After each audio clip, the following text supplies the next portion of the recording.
بسم الله الرحمن الرحيم. الحمد لله رب العالمين، وصلى الله وسلم وبارك على نبينا محمد وعلى آله وصحبه أجمعين. أما بعد، ہم لوگ منار السبیل فی شرح الدلیل شیخ ابراہیم بن محمد بن ضویان، اس کتاب میں ہم لوگ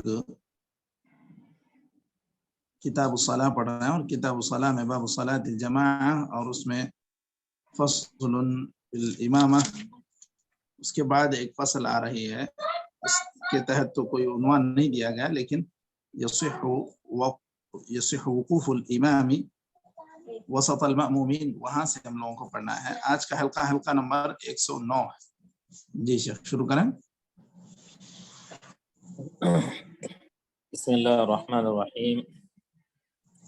فصل يصح وقوف الإمام وسط المأمومين لأن ابن مسعود صلى وسط المأمومين جی لأن ابن مسعود صلى بين علقمة والأسود وقال هكذا رأيت رسول الله صلى الله عليه وسلم فعل، رواه أبو داود. والسنة وقوفه متقدما عليهم لأنه صلى الله عليه وسلم كان إذا قام إلى الصلاة تقدم وقام أصحابه خلفه. ولمسلم وأبي داود أن جابرا وجبارا وقفا أحدهما عن يمينه وآخر عن يساره فأخذ بأيديهما حتى قامهما خلفه، ويقف الرجل الواحد عن يمينه محاذيا له لأنه صلى الله عليه وسلم أدار ابن عباس وجابرا إلى يمينه لما وقف عن يساره، رواه مسلم. ولا تصح خلفه لحديث وابصة بن معبد أن النبي صلى الله عليه وسلم رأى رجلا يصلي خلف الصف وحده فأمره أن يعيد، رواه أبو داود. ولا عن يساره مع خلو يمينه لما تقدم. وتقف المرأة خلفه لقول أنس صففت أنا واليتيم وراءه والمرأة خلفنا فصلى بنا ركعتين، متفق عليه. وإن صلى الرجل ركعة خلف الصف منفردا فصلاته باطلة لما تقدم. وإن أمكن المأموم الاقتداء بإمامه ولو كان بينهما فوق 300 ذراع صح إن رأى الإمام أو رأى من وراءه، وإلا لم يصح، لأن عائشة قالت لنساء كن يصلين في حجرتها لا تصلين بصلاة الإمام فإن كن دونه في حجاب. پڑھو گے آپ؟ جی تھوڑا اور پڑھ لیجیے۔ وإن كان الإمام والمأموم في المسجد لم تشترط الرؤية وكفى سماع التكبير لأن المسجد كله موضع للجماعة. قال أحمد في المنبر إذا قطع الصف لم يضر لأنهم في موضع الجماعة ويمكنهم الاقتداء بسماع التكبير أشبه المشاهدة. وإن كان بينهما نهر تجري فيه السفن أو طريق لم تصح لما تقدم عن عائشة إلا لضرورة كجمعة وعيد إذا اتصلت الصفوف. روي عن أحمد في رجل يصلي خارج المسجد يوم الجمعة وأبوابه مغلقة أرجو أن لا يكون به بأس. ٹھیک ہے۔ بسم اللہ الرحمن الرحیم، الحمد للہ رب العالمین، وصلی اللہ وسلم وبارک علی نبینا محمد وعلی آلہ وصحبہ اجمعین، اما بعد۔ ہم لوگ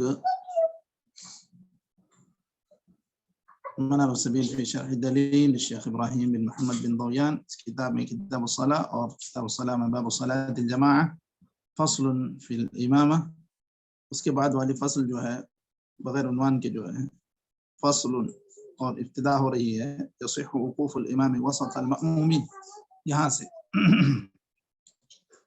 یہ حلقہ نمبر 109، اس میں مسئلہ یہ بیان کر رہے ہیں کہ امام کا مأمومین کے درمیان میں ٹھہرنا درست ہے، اور اثر منقول ہے ابن مسعود رضی اللہ عنہ سے کہ انہوں نے علقمہ اور اسود دونوں کے درمیان نماز پڑھی، اور وہ کہتے ہیں کہ میں نے نبی صلی اللہ علیہ وسلم کو ایسے پڑھتے ہوئے دیکھا ہے۔ اب ایک تو امام کا درمیان میں کھڑے ہونا، یہ جیسا کہ اثر ابن مسعود سے منقول ہے، یہاں درست ہونے کی حد تک تو درست ہے، لیکن نبی کریم صلی اللہ علیہ وسلم کا جو اکثر عمل ہے وہ یہ کہ آپ صف میں آگے ٹھہرتے تھے، سب سے آگے ٹھہرتے تھے، لوگ آپ کے پیچھے صف بناتے تھے، اور یہی آپ کا اکثر عمل رہا ہے۔ اسی لیے بعد میں جو عبارت ہے وہ کہنا وَالسُنَّةُ وُقُوفُهُ مُتَقَدِّمًا عَلَيْهِمْ، سنت یہ ہے کہ آدمی ان سے آگے ٹھہرے، یعنی امام مامومین سے آگے ٹھہرے۔ کیوں؟ اس لیے کہ نبی کریم صلی اللہ علیہ وسلم جب صف میں کھڑے ہوتے، جب نماز کے لیے کھڑے ہوتے تو آپ آگے کھڑے ہو کر آپ صلی اللہ علیہ وسلم پڑھایا کرتے تھے۔ وقام اصحابہ خلفہ، اور آپ کے پیچھے آپ کے صحابہ آپ کے پیچھے کھڑے ہوتے تھے۔ اور صحیح مسلم کی ایک حدیث اور ابو داؤد میں جو منقول ہے کہ جابر اور جبار یہ دونوں آپ صلی اللہ علیہ وسلم کے دائیں اور بائیں کھڑے ہو گئے، تو آپ صلی اللہ علیہ وسلم نے ان دونوں کے ہاتھ کو پکڑ کر آپ نے انہیں پیچھے کھڑا کر دیا۔ تو اس طرح امام کے کھڑنے کی جگہ سامنے ہے، مامومین یعنی مقتدیوں کے کھڑنے کی جگہ پیچھے ہے۔ ان کے بازو اگر کھڑے ہو جاتے ہیں اور امام نماز کی حالت میں انہیں پیچھے کرتا ہے تو یہ درست ہے۔ تو یہ جو عمل ہے نبی کریم صلی اللہ علیہ وسلم کا، یہی اکثر عمل ہے۔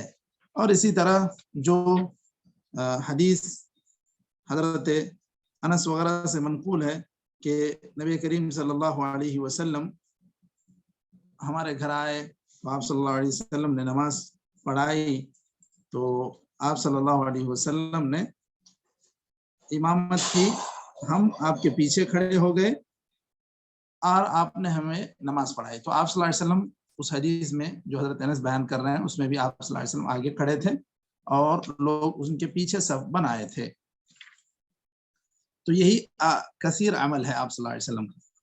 لیکن کبھی جگہ تنگ ہو گئی، ایسی کسی وجہ سے امام بیچ میں کھڑا ہو جائے تو کوئی حرج نہیں ہے۔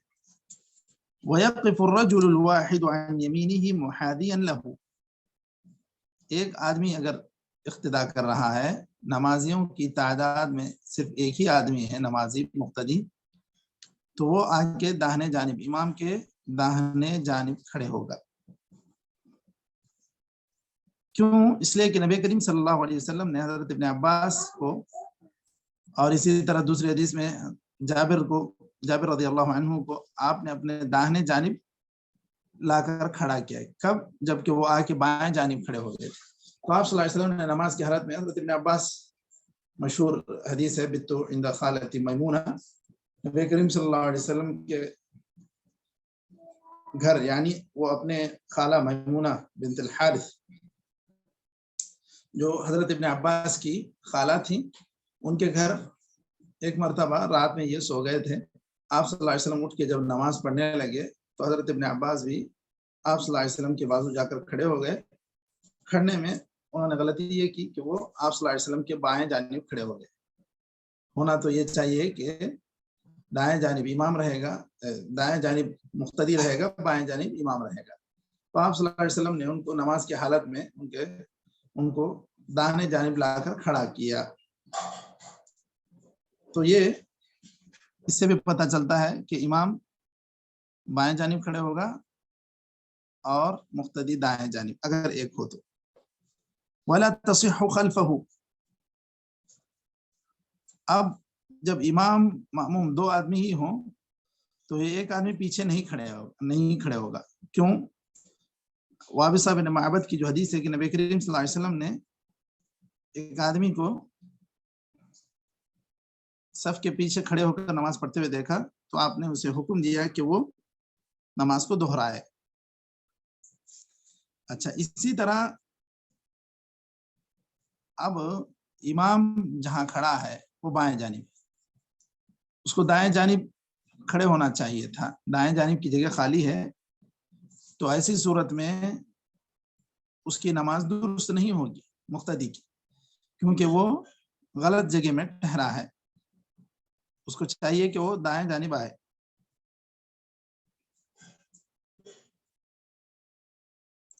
دیکھیے اس کے بعد یہاں پر یہ جو آپ صلی اللہ علیہ وسلم نے رأى رجلا يصلي خلف الصف وحده فأمره أن يعيد، ایک آدمی کو دائیں صف کے پیچھے نماز پڑھتے ہوئے دیکھا تو آپ نے اس کو نماز دہرانے کا حکم دیا۔ تو کیا یہاں پر ایک سوال یہ ہے کہ اگر ایک انسان آتا ہے، صف مکمل ہو گئی ہے، تو دوسری صف میں اکیلے وہ کھڑے ہو کر پڑھتا ہے، تو کیا یہ بھی منفرد عن الصف کے حکم میں ہے؟ کیا اس کی بھی نماز ہم یہ کہیں گے کہ نہیں ہوگی؟ کیا مشاہد کیا حکم ہوگا؟ ایک صف مکمل ہونے کے بعد جو آدمی دوسری صف میں اکیلا کھڑے ہو کر پڑھتا ہے،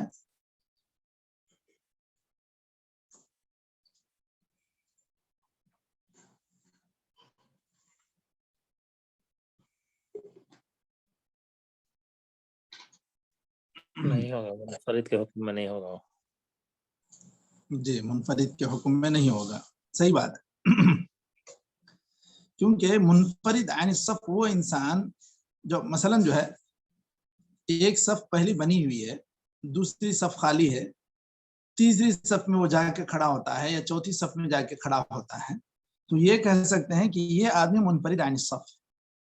لیکن جو آدمی دوسری صف بنانے کے لیے کھڑا ہے، تو وہ آدمی تو اصل میں صف سے منفرد نہیں ہوا، وہ اصل میں ایک نئی صف کی ابتدا کرنا چاہ رہا ہے۔ اب جو لوگ یہ کہتے ہیں کہ اگر صف میں اکیلا ہو تو سامنے کی صف سے ایک آدمی کو کھینچے گا، تو کیا یہ اس طرح کا عمل درست ہے مشائخ؟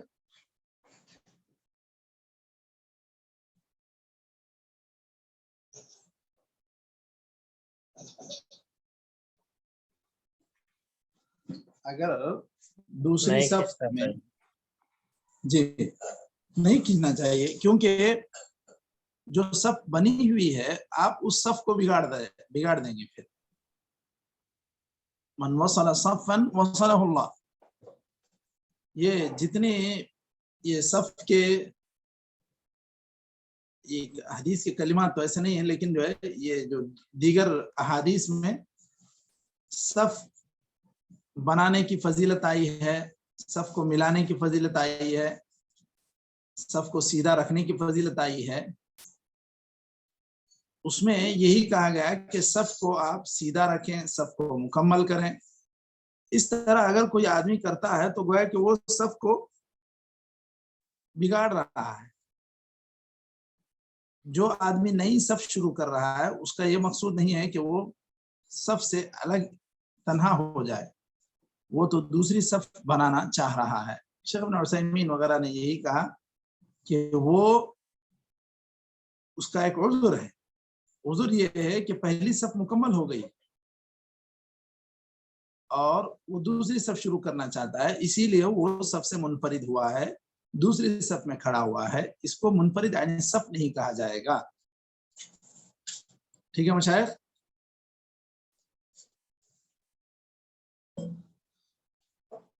جو منفرد عن صف کی جو بات ہے، وہ آدمی جو صف سے علیحدگی اختیار کرے، دور جا کر کھڑا ہو جائے، تو پھر ایسے آدمی کو کہیں گے کہ نماز دوہراؤ، جیسا کہ آپ صلی اللہ علیہ وسلم نے وہاں پہ کہا تھا۔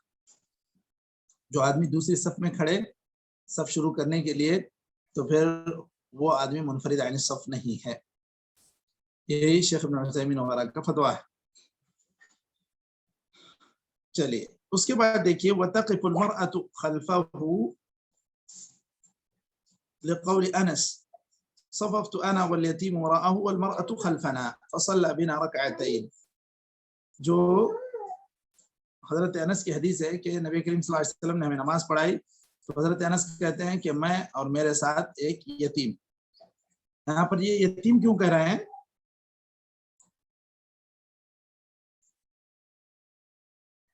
کوئی ایک خاص وجہ ہے وہ یتیم کو بیان کرنے کی؟ جی مشائخ کیا بولے؟ یہاں پر یہ کہہ رہے ہیں حضرت انس کہ میں اور ایک یتیم آپ صلی اللہ علیہ وسلم کے پیچھے صف بنائے، تو یہاں پر خاص طور پر انہوں نے یتیم کا ذکر کیا ہے، کیا بتلانا چاہ رہے ہیں وہ یتیم کے ذریعے سے؟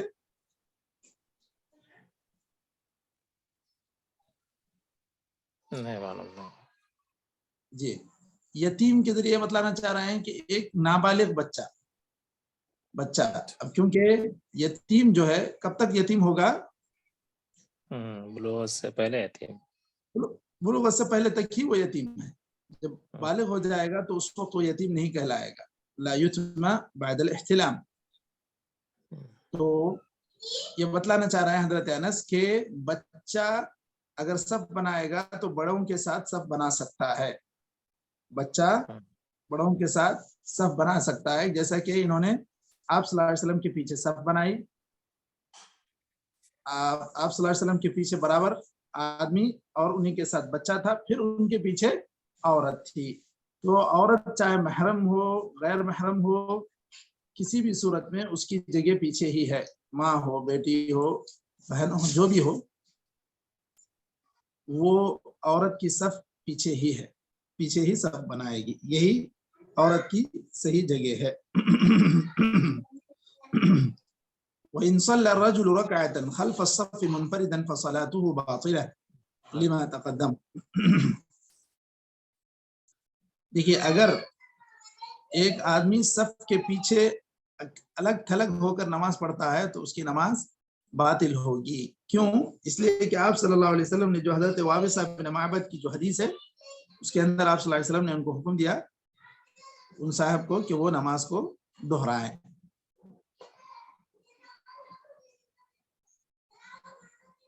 اس کے بعد وَإِنْ أَمْكَنَ الْمَأْمُومُ الْاقْتِدَاءُ بِإِمَامِهِ وَلَوْ كَانَ بَيْنَهُمَا 300 ذراع صح إن رأى الإمام أو رأى من وراءه وإلا لم يصح۔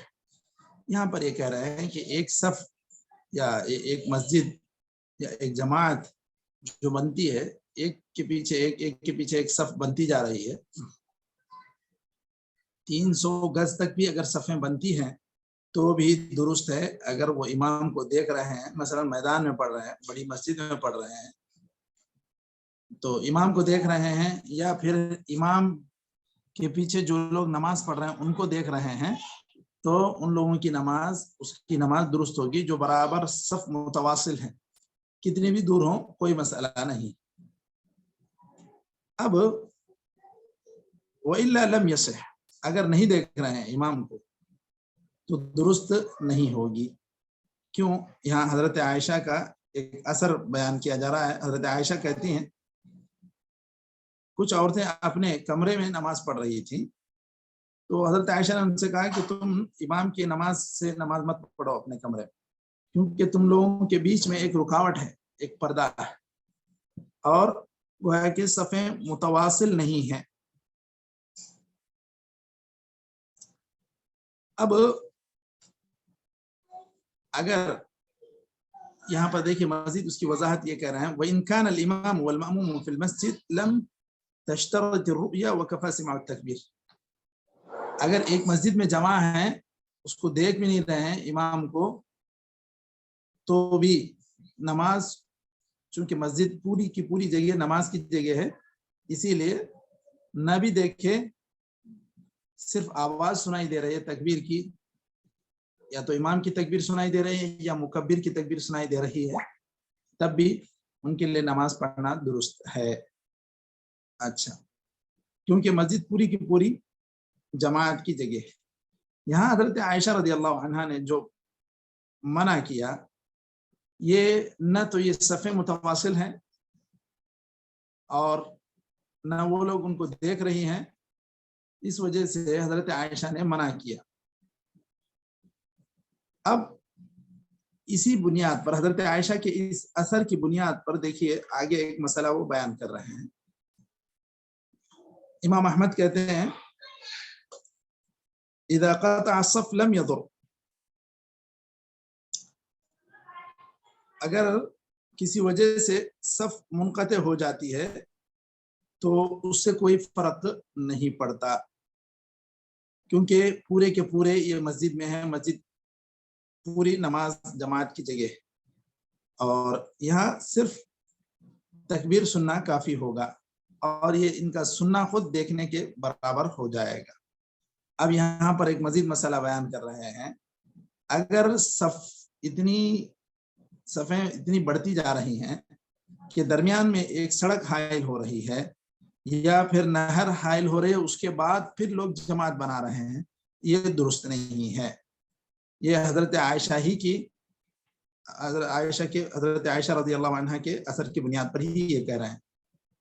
یہاں کہہ رہے ہیں سوائے ایک کوئی خاص ضرورت کے پیش نظر، جیسے جمعہ ہو گئی، جمعہ کی نماز ہو گئی یا عید کی نماز ہو گئی، اب صفیں پوری کی پوری متواصل ہیں برابر اس جگہ تک، پھر وہاں جہاں بھی تھوڑی جگہ سڑک یا اس طرح نہر کی بات ہے تو وہ اگر چھوٹ رہی ہے تو ضرورت کے موقع پر ایسے اگر آواز پہنچ رہی ہے تو پھر یہ کہتے ہیں کہ وہاں نماز با جماعت ہو جائے گی۔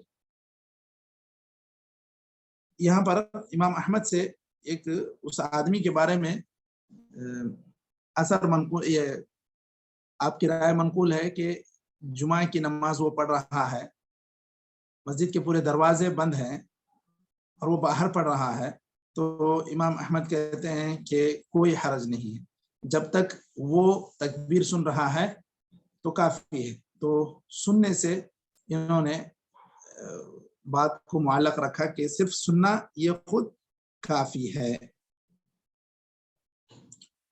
تو نماز جب جماعت بنائی جا رہی ہو، اس طرح کوئی ستون حائل ہو یا ایسی کوئی چیز مسجد میں حائل ہو جائے، یا جس طرح کیا کہتے ہیں بسا اوقات ایک پورشن الگ ہوتا ہے مسجد کا سامنے کا اندرونی جہاں پر سجاد بچھا ہوا ہے، پھر دروازے ہیں، پھر باہر کے حصے میں فرش نہیں بچھا ہوا ہے، جانماز وغیرہ کچھ نہیں ہے، خالی جگہ ہے، دروازے ہیں، وہ حصہ تھوڑا سا نچلا بھی ہو جاتا ہے تو بھی کوئی فرق نہیں پڑتا۔